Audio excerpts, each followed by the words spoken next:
Lightning like Steve McQueen. I'm in the fast lane when the light turns green. And I built tough, I ain't nothing but grit. Cause I made rugged blood, sweat, and spit. Yeah, like a horse I fly. Better push yourself in for a bumpy ride. I like to play hard, but I work harder. And I weather the storm cause I'm built stronger. What is up, ladies and gentlemen? We are back. We are live. It is the Freight Coach Morning Show, the top morning show in transportation, coming to you guys every single weekday, 8:30 a.m. Pacific, 10:30 Central, to break down some industry headlines and, most importantly, provide some actual insight into what you can do with all this information. If this is your first time tuning in, welcome. This is the real side of freight. This is brought to you by transportation professionals. All right, everybody who comes on my shows is in the industry. They have actual tangible experience in the industry. They're not just like writing about it or anything like that, or, you know, they had an idea about it, you know, and, you know, because like you need to hear and learn from the people who are active in the day-to-day. And that is just one thing that we're never going to deviate away from.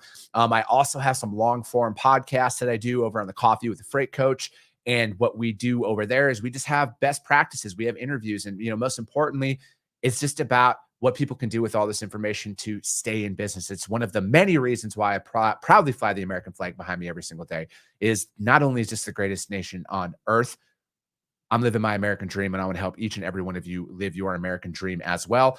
This is going to be another solo show today. I know you guys are more than happy with looking at this physique up here behind the camera and everything.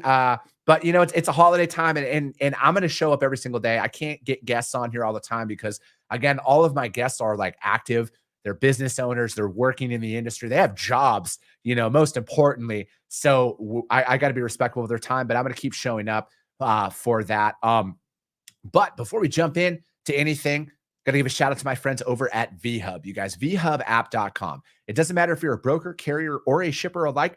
We all need access to trailers, especially right now for my small fleets and my owner operators that are out there. With the rising costs of everything, you should never have to shut your operation down because your trailer's in the shop. And the best part about what they do is they pay you to move this. You get paid to move these trailers for them. So what they're working on right now, you guys, is they have Glade Spring, Virginia, going up to Orting, Washington, which is just outside of Tacoma, and it's $1,550 to move that trailer. That's a phenomenal freight market to be in right now, you guys, with all the outbound Christmas trees and everything that are coming out of the Pacific Northwest. $1,550 to move that. They also have Glade Spring, Virginia to Delta, BC, which is damn close to where my boy Zach Williams is located up there, just outside of Vancouver. But again, $1,850 US to move that one. And then they're also moving West Valley City, Utah, going up to Calgary, Alberta. You get that? $1,550 US to move that. And that's on top of the revenue that you can get by loading out that trailer. So again, you guys hit them up, vhubapp.com. My man Xavier Campos and my friend Stacy Steen, they'll be in the audience. Just do me a favor, let them know that the Freight Coach sent you. What's going on, my man? What's up? I apologize, sir, but I don't know if I can pronounce your name properly. Thembelethu, I'm sorry, man, but thank you for joining me here. Zach Williams, my man, let's fucking go, Freight Vam. He's with SPI Logistics, you guys. You want to become a freight agent and take control of your financial future? Hit him up. April Maroney, she's in the house. Good morning. Let's fucking go. Whitney Young is back in Utah. Let's fucking go. Whitney, I got a hat for you, man. I've just had a little crazy last couple of weeks here, but I'm no travel in the foreseeable future for your boy. So I'm going to get that hat up to you, man. I appreciate all the support. He's watching over on YouTube. We're at day 169 of the Freight Coach Morning Show, you guys. And that is also the 169th reminder that there are some very real issues in this industry, like why our drivers don't know where they can take a shower or get access to food and stuff like that. And, you know, again, I'm here to bring this up until there's actual change that is made out there. And that comes from us, though, you guys. It comes from us in the industry. We have to be the change. No one's coming to save us. No one's coming to fix any of this but us. So we have to do something about this, you guys. Also, here is your subtle reminder, and please don't shoot the messenger, that diesel is still at a staggering $5.14 a gallon nationwide. We're up $1.42 year over year. Again, it's insane. It's absolutely astronomical what diesel has jumped up to and what it's holding at. And unfortunately, it doesn't seem like there's going to be any relief in sight here coming up. But at the end of the day, you guys, we got to keep finding solutions. And that's what we're here to talk about every single day, you guys, is solutions. We want to keep people in business. We got some good articles to break down. But as always, you guys, with this being a solo show, I'm going to put some information up here and we're going to talk about freight markets. So we're going to bring up Columbus, Ohio. And the reason I'm bringing them up is because they lost to Michigan. And for all those people out there who are Ohio State fans, says a lot from a guy who has a Wisconsin team sitting at 6-6 right now. But anyways, conversation for another day. Outbound Columbus reefer is sitting right now. It's at tight capacity. So there is about 1,100 trucks to 1,500 loads. And yeah, it's pretty tight out there right now. Prior 8 days is about the same. So again, that market, based off of this information, I would assume that it's going to remain tight here on that. So from a pricing standpoint alone, you're not going to be able to have much bargaining power either by a broker or a carrier alike. It's pretty much the rates are going to be sitting pretty steady as to what they have been moving at. That's not to say that there isn't going to be some high paying loads that come about, but over the next 15 to 30 days, well, I wouldn't go that far because with the end of the month being Christmas and everything, it's going to be probably pretty similar on that for at least the next couple of weeks. Now, outbound flatbed Atlanta, Georgia, we are at a completely neutral market on that. But again, with the trucks that are available to the loads that are available, it looks like our drivers out there with flatbeds have some pricing power that they can do out there. So again, brokers, if you're hearing this and you're listening to this, this is one of those opportunities out there in a market where you can bring consistent rates to your carriers and bring consistent pricing to your customers. And that's what it's all about. That's where the secret sauce is. That's where things gets done. That's how you have retention and all of that stuff. So again, you guys, that's my little daily market report that's out there on that. We got some more people showing up. Sonny Sharma, Orange Shirt Gang, checking in from cold and wet Fresno. That sucks, man. Rick Wooten, good morning to you. Thanks for joining me. Louis, what's up, my man? Good morning with Rolling Dice Logistics.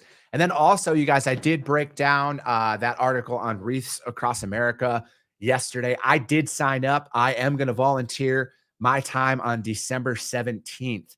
Again, you guys, I'm going to throw this out there one more time because this is a phenomenal cause. reefsacrossamerica.org. If you can go out there and donate your time at a local cemetery, it was super simple. I put my zip code in that's closest to my house. I found a cemetery within a couple of miles from that, and I'm going to be out there laying wreaths on headstones.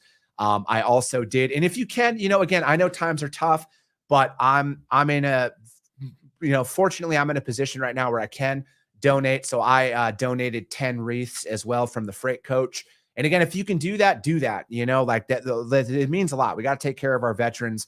We got to take care of the families, and we just got to be there to support each other. First and foremost, if you have something you can give back to others in need, or if you can give back to causes that help people out, that's what we need to be doing in these times, no matter what. Cody Miller, good fucking morning, freight enthusiast. It's good to see you back, Cody. Cody's probably out there making shit happen. He's a busy guy as well. All right. Sorry. Gotta keep drinking my coffee. And I'm hoping this fucking head cold that I have here is going to be gone after like today. I've been doing the stuff and it just sucks. It absolutely sucks when you get literally paid to talk.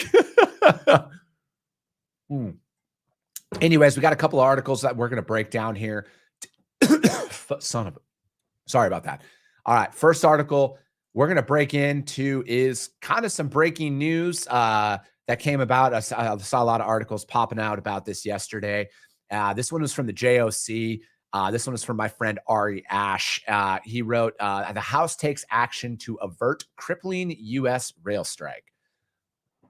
Major shippers applauded the House of Representatives passing a bill Wednesday that would avert a rail strike by forcing all unions to accept terms of a tentative contract agreement brokered by the Biden administration in mid-September. The measure, approved 290 to 137, requires Senate approval before it is sent to President Biden for signature.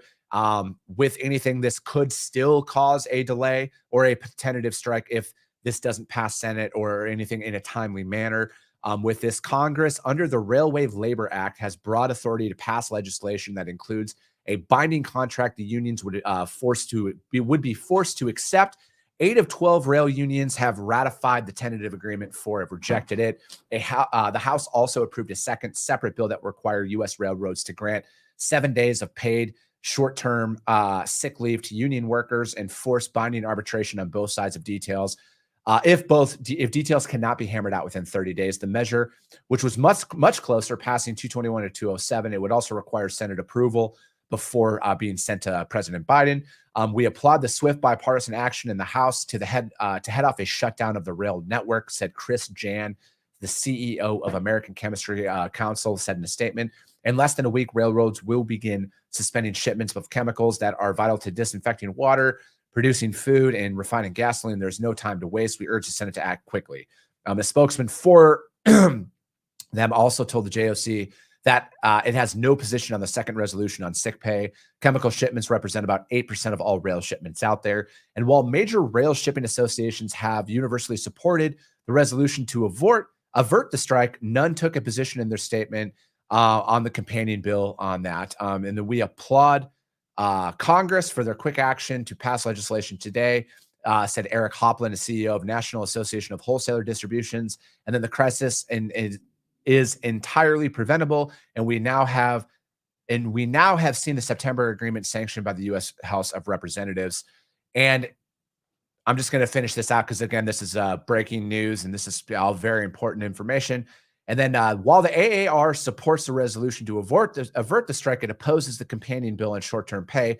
Unless Congress wants to become the de facto endgame for future negotiations, any effort to put its thumb on the bargaining scale to artificially advantage either party or otherwise obstruct swift resolution would be wholly irresponsible. And rail management has said previous agreements called upon for unpaid short-term leave in exchange for higher annual compensation and more generous long-term benefits. Senator Bernie Sanders wrote on Twitter that a vote on short-term sick pay must occur before the final vote to avert a rail strike. It is my intention to block consideration of the rail legislation until a roll call vote occurs, guaranteeing 7 paid sick days to rail workers in America, Sanders wrote. Sorry, I can't do a Bernie Sanders impression while reading that. But again, that article was from the JOC, from Ari Ash, and that's House takes action to avert crippling U.S. rail strike. And if you're looking for anybody to follow in regards to intermodal news and rail news, follow Ari Ash with the JOC. He is probably the most connected person in that regard. And that's exactly who I get all of my information from when it comes to all intermodal stuff. But it is interesting.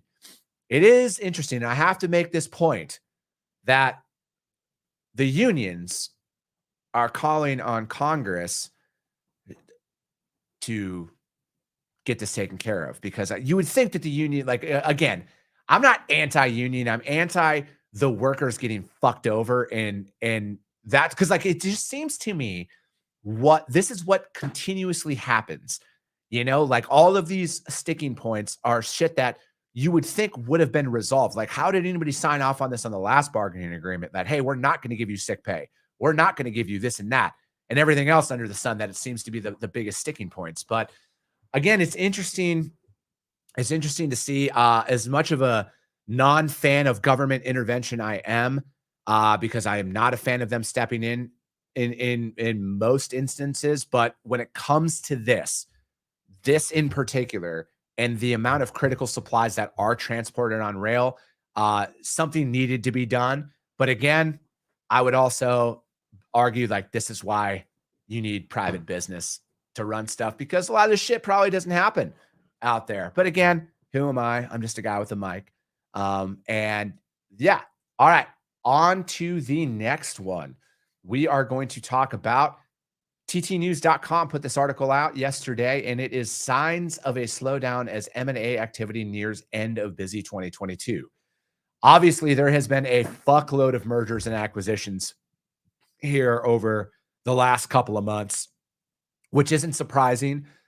Generally speaking, when we're in the market that we're in right now, M&A ticks up, it picks up. And a lot of it is, it's interesting to me because, like, yes, some of these companies are being brought in underneath the umbrella, but they're still operating as like the business itself, as what they were. There's a couple of, like, there's a trucking company that Warner acquired where they're still wholly operating on their own. They're just underneath the Warner brand now. So they get access to a lot of extra stuff. So again, it's almost like they're taking on a capital partner who's going to help fund them through some of these market downturns and stuff. All right. The trucking industry continued to experience strong acquisition activity this year, but there may be some signs of softening heading into next year. Tenney Group CEO Spencer Tenney noted that while the industry disruptions and volatility were prevalent, the volume of deal activity has met expectations. It still was unbelievably active from an M&A standpoint. It's certainly, we certainly expected that, he said. There were some nuances that were always a little unexpected, but all in all, we expected a ton of deals, and that's exactly what happened. Tenney Group currently represents 18 deals that are between 20 and 300 million in annual revenue. Tenney noted that the deal volume surpassed the already busy activity seen last year, which was driven by pent-up demand. There were some mega deals in 2021. It was just everybody trying to figure out how to get more capabilities, and you saw different characteristics in the type of deals that were getting done. And then Tenney also noted that freight volatility and inflation during the summer spurred more new buyer submissions in the third quarter. He said that was a sign that the market was normalizing, and companies who couldn't make deals the last couple of years because of high valuations were starting to come forward. And yeah, that's a thing, is revenue numbers were up, company values were up through that. So yeah, I could see how that would be a very challenging time to get a company to understand their real value when you have those spike years. So again, I'm not an M&A expert or anything like that. I'm just fascinated by a lot of these articles that come out for them. It displays how the fundamentals that have been driving M&A at record volumes for the last 3 to 4 years are still very much driving them. The motivations might be different, but there's just no escaping the fact that to solve big problems, to be competitive, most companies are finding that reinvention is pretty much necessary at this point. Jonathan Britva, principal at Republic Partners, noted this heightened activity exists across the transportation sector. Broadly, 2022 was an extremely active year, he said. I think in terms of volumes from our perspective, deal volumes and deal fee revenue, this was probably our best year ever for both metrics. And it is talking about signs of slowing, though. Lee Clare, managing partner at Transportation Logistics Advisors, also saw an active trucking acquisition. One of the biggest problems is that the credit markets are still very difficult right now. Adding that it's difficult when you can't borrow money. That's very, very challenging. When borrowing money in the credit markets, the lenders have to make a decision on what they want to do for interest rates and the leverage that's out there. And Tenney also pointed out the changing capital markets may open the door for smaller carriers such as regional players. He noted in the prior 2 years that they had difficulty competing for acquisitions against privately backed national strategic and publicly traded strategics. What's interesting is the cost of not doing deals has also risen. Hey, I'm not excited about these interest rates, but that's the alternative he's also talking about. And also a lot of sellers are still performing well. So they're rightfully saying, why should those expectations change? I'm still done very well. I'm still performing. Why should I take a lower price? And that's the sort of dynamic. Yeah. So again, this is a good article. Like, again, I would really want people to read this one because it gives us some solid insight into the merger and acquisition game that's out there. And it's talking about the availability of labor and equipment were major drivers of acquisitions that were out there. And again, they think transportation companies are always looking for an opportunity to supplement their capacity. The element or rationale for making an acquisition is still very prominent. It may not be the only reason why someone or a company decides to make an acquisition, but I think those challenges still persist. And I personally, like I had said a couple of months back, I personally think that was the main driver for a lot of the M&A that was done on the asset side of things, is because the OEMs, for the longest time, we had no idea what 2023 numbers were going to look like from new equipment. Used equipment was still up. in value and everything. So there was just a ton of uncertainty. So I think a lot of companies looked at it as, hey, if I'm only going to get 50 trucks when I normally get 200, I'm just going to buy a 150 truck operation to supplement that. That's what I saw a lot of. And then especially because it's like they're already seated, the trucks are already seated, they're already revenue there. So like, it was a, again, it was kind of like a Band-Aid, it seemed like, for the most part, on for some of these larger companies who normally add 200 new trucks to their fleet every year and everything else. So it's again, it's going to be interesting to see. It's going to be interesting to see what happens over the next 12 months if these M&As is still going to be a thing at this volume. And if, we're going to see, I personally think that you're going to see more of it. I personally think that you're going to see a lot of these companies who've thrown out some pretty big numbers over the year, last couple of years, get sold and purchased for, I don't want to say pennies on the dollar, for probably half of the valuation that they may have gotten over the last couple of years because of how the market is. And it has nothing to do with freight volumes. It just has a lot to do with the rates. I mean, when your revenues are up for a lot of these companies, a lot of people pay attention to top line revenue only. Oh, this company did $2.5 billion. Okay, but how much money did they actually make? Because that's a big thing. How much money did they actually make? And that's the number that I think a lot of people are surprised by, because when it comes down to purchasing something, like, just because you have a company that grosses $1 million, but if you're only making $500, like, what are you worth? I don't know. I can't answer that. I'm not an M&A guy, but I think that's what happens to a lot of companies out there is they have, a lot of them are, you got to sell when the market's hot if that's what you're going to do. I don't advocate for anybody to sell ever. If you don't want to, stay in business and figure it out. If you want it that bad, you will. That article, you guys, ttnews.com, signs of slowdown as M&A activity ends of busy 2022. And as always, I put the links to all of these articles over on the Freight Coach YouTube channel. So if you want to see the replay of this guy in video, YouTube, hit it up, subscribe and share while you're over there. And if you want the audio only version of it, because you think I have a silky smooth voice only and you don't want to look at me, you can go over to the Coffee with the Freight Coach podcast on iTunes and Spotify. And if you guys do go over there, do me a favor, subscribe and share. Rank the show if you can. It helps everything out. All righty. Now, couple of articles we got left here. We're going to do a bonus article here today as well. First one, they're both from Fleet Owner, but this one was on a trailer demand breaking through higher interest rates, weaker economy. And a quarterly update on ACT Research forecast sees trailer manufacturers and supply chain for their products breaking through recent weak economic conditions. Recent discussions indicate U.S. trailer and OEM business conditions are on par with September and seem to be getting better.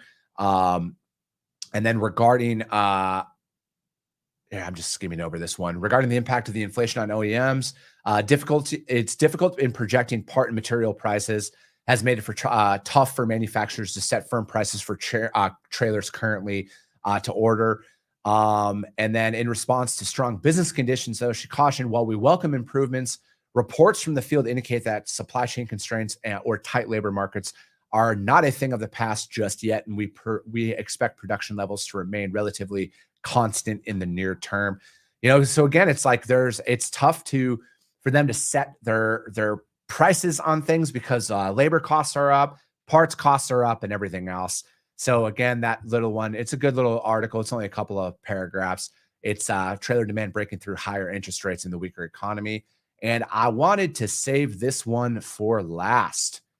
It's a little bonus article. It's a little subtle reminder. Sorry about that. Little subtle reminder. Article from Fleet Owner. It's a salute to truck drivers, which I think needs to happen a lot more. And we need to get back to the days of appreciating the blue collar workers of this world, the hardworking men and women who are out there busting their asses on holidays to make sure our goods are there, our drivers, our dock workers, the people who are at the store clerks who are working on Thanksgiving when we're going to buy last minute items and they're working away from their family. To me, it's just one of those things. Like, that's what I want to see more of. I want to see more, and I'm going to do my absolute best. I will die on this. I will die on this hill of bringing the appreciation back to the blue collar worker in America. And we're going to start with our drivers, though. We're going to start with that. You know, growing up, I know what it's like, you know, having my old man be gone for holidays, birthdays, special events, all of that shit, because he was out on the road providing for us. And that happens a lot. And it's not, you know, and I know I wasn't the only little kid out there where dad wasn't home for Christmas because dad was out driving, you know, and it's, you know, it's one of those things that there's a lot of us, there's a lot that goes into making this industry work. And I think that there's no job that is more important than the next, in my opinion, because we're all required, we're all needed for this to happen. But our drivers are the ones who are the executioners of it. Not like saying that they're killing anybody, but you guys, you know, like they're the ones that are out there making this stuff happen. They're making the goods actually move. And it's a lot more of a sacrifice than a lot of people want to admit. And it's always easier for us to sit back who are behind our computers, and stuff. But like we just literally have to put our best foot forward. And that's what I'm absolutely committed to at Freight Coach Logistics is we're going to be a broker of choice to drivers. And I know that that will translate into us being a broker of choice to shippers, because if we take care of our drivers are going to take care of our customers, and then our customers are going to take care of us. I think it's a pretty simple loop that's out there. You know, and for me, it's so, all right, to get into the article here, it's a story of somebody on a road trip. It looks like, hold on. Ooh. Sorry, I thought I was going to sneeze there. I've talked about this before in this space, but the fact that my wife and I live in our motorhome and rack up a fair amount of miles every year. We're going from place to place. Full disclosure, occasionally we do stay in one place for a few weeks at a time. Despite the weeks of parking, we also drive a lot. Talking about that, barely move because of road construction or accidents. And, you know, it's talking about a lot of that stuff. Traffic with no regard for the fact that a bigger vehicle cannot stop on a dime. You see that? And, you know, I don't drive long distances every day. But I can imagine the toll of string of bad driving days can have on a truck driver, which is very true. It's another thing that a lot of people don't talk about is the conditions that they're faced against. And, you know, because that's the thing is it's like, you got to think like like the weather, construction, delays, everything out there, like it just beats down on a person. And we got to, it is a sacrifice. It's a sacrifice away from time from their family. It's a job that a lot of them love to do. And I think respect goes a long way. Appreciation goes a long way when somebody delivers a load for you. Like, you know, for all the brokers out there who are listening to this and are going to listen to this, when's the last time you actually thanked a driver for delivering the load for you on time and everything and doing their job? When's the last time you thanked them for that? I got to ask, when's the last time? And if you can't remember, start with that. It goes a long way. And then furthermore, what are you doing to help them out at those facilities that they're at? You know, is there a truck stop nearby? Again, don't give out directions, but can you find a truck stop nearby? Hell, when's the last time you sent an Uber Eats to the driver? You know, see what you can do to buy him dinner. What is it, $10, $15? You'll be all right. Do that. It goes a long way. We got to collectively as an industry come together. Collectively as an industry, we have to come together as a community and get back to making trucking great again, because that's what it needs to happen. We need to make trucking great again and get our hardworking men and women behind the wheel the recognition that they deserve for what they do for us as a country. And then start with that and then get down to the dock workers, the warehouse workers, everybody. Got to fucking support each other and got to be there for each other as a whole. That's where we can start. Start with respecting what they do out there. Again, you guys, that's it for today. The Freight Coach Morning Show. We are the top morning show in transportation. If you saw value in this, you guys, share the show. That's all I can ask from you guys at the end of the day, because if you see value in this, your network's going to see value in it. And that's how we're going to continue to grow and continue to reach more and more audiences. Everything's happening because I see my downloads. My downloads are increasing exponentially every single month. And that's because of you. And if you guys are doing that for me, I'm going to continue to show up for you guys every single day and bring some information for you guys to be able to use and apply to your business and stay in business. I love you guys. I appreciate you guys. And we'll be talking to you soon.